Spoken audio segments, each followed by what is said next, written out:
നമുക്കിന്നേ ഉച്ചയോടെ റെഡിയാക്കി എടുക്കണ്ടേ. അപ്പോൾ ഇന്നലെ ചിക്കൻ വാങ്ങിയതിൻ്റെ അകത്തുനിന്ന് ഒരു 5-6 കഷ്ണം ഞാനെടുത്ത് മാറ്റി വെച്ചിട്ടുണ്ടായിരുന്നു കേട്ടോ. അപ്പോൾ അത് ദേ നല്ല മസാലയൊക്കെ തേച്ച് പിടിപ്പിച്ച് മാറ്റി വെക്കുന്നുണ്ട്.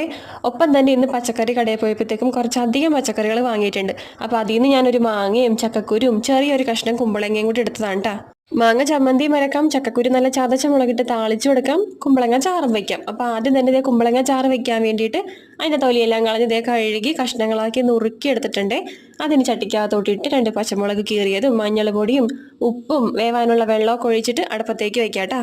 അപ്പോൾ ചാറിന് വേണ്ട അരപ്പ് തയ്യാറാക്കി എടുക്കണ്ടേ. അപ്പോൾ അതിന് വേണ്ടിയിട്ട് തേങ്ങാ ചിലവേത് മിക്സിയുടെ ജാറിലോട്ട് ഇട്ടിട്ടുണ്ട്. വെളുത്തുള്ളിയും ചെറിയ ജീരകവും ഒരു നുള്ളി മഞ്ഞൾ പൊടിയും കൂടെ ചേർത്തിട്ട് നല്ലതുപോലെ അരച്ചെടുത്ത അരപ്പ് വെന്ത കുമ്പളങ്ങ കഷ്ണത്തിലോട്ട് ഇട്ട് കൊടുക്കാം.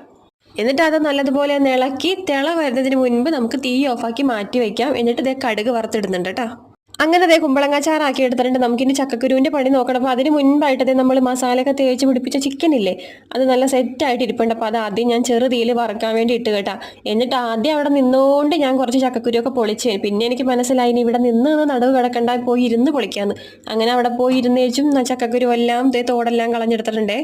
അപ്പോഴേക്കും ഞാൻ വറക്കാനിട്ട ചിക്കനെ തിരിച്ചും മറിച്ചൊക്കെ ഇട്ട് കൊടുത്തിട്ടുണ്ടായിരുന്നു. അപ്പോൾ അതെല്ലാം നല്ല ഫ്രൈ ആക്കി ഇട്ടിട്ടുണ്ട്. അപ്പോൾ അത് ഞാൻ വേറൊരു പാത്രത്തിലോട്ട് പകർത്തി ഇനി ചക്കക്കുരു നമുക്ക് താളിക്കാൻ വേണ്ടിയിട്ട് കുക്കറിലോട്ട് ഒരൊറ്റ വിസിൽ കേൾപ്പിക്കാൻ വേണ്ടി ഞാൻ കഴുകി വാരി ഇടുന്നുണ്ട്.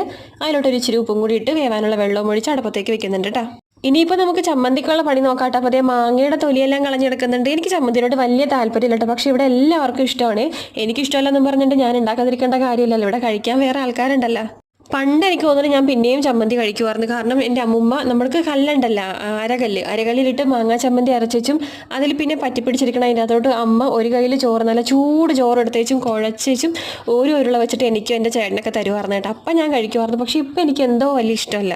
അപ്പോൾ മാങ്ങാ ചമ്മന്തി റെഡിയാക്കി എടുത്തിട്ടുണ്ട്. ഒപ്പം തന്നെ നമ്മുടെ വെന്ത ചക്കക്കുരു നല്ല ചതച്ച മുളകിൽ താളിച്ചെടുത്തിട്ടുണ്ട്. എൻ്റെ ഏറ്റവും ഫേവറേറ്റ് സാധനം. അപ്പോൾ പ്ലേറ്റിലോട്ട് ചോറ് വിളമ്പി ചാറൊഴിച്ചു. അതിലോട്ടൊരു കുഞ്ഞുരുള ചമ്മന്തി, ചക്കക്കുരു താളിച്ചത്, ചിക്കൻ വറുത്തത്, പാവയ്ക്കാച്ചറൊക്കെ കൂട്ടി